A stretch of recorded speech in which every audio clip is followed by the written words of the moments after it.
you, Mr. Do you want to listen to this? For having me here to share my story to the room and to the broader public. My name is Iris Tao. I'm a White House correspondent for NTD, the sister media of the Epoch Times.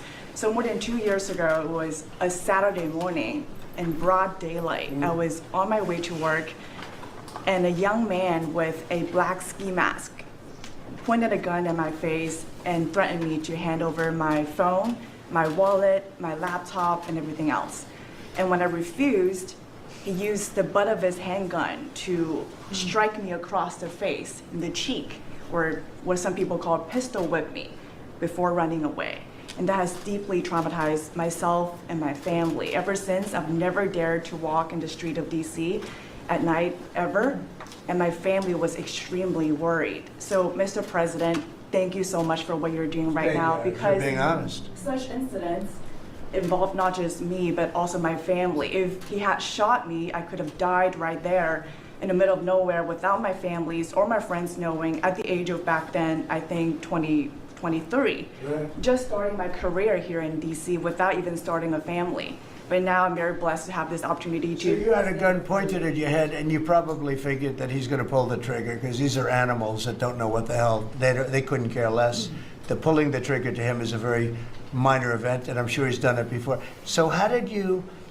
And you did refuse to give it, which would probably, maybe somebody would say that was not the right decision, right?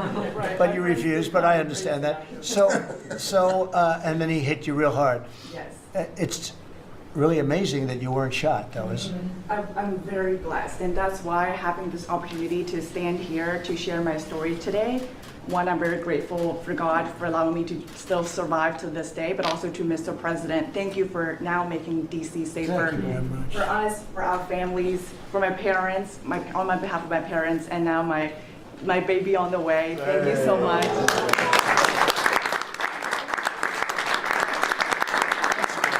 And there are other reporters and journalists, good people, and you don't have to say it, but that have also been attacked violently.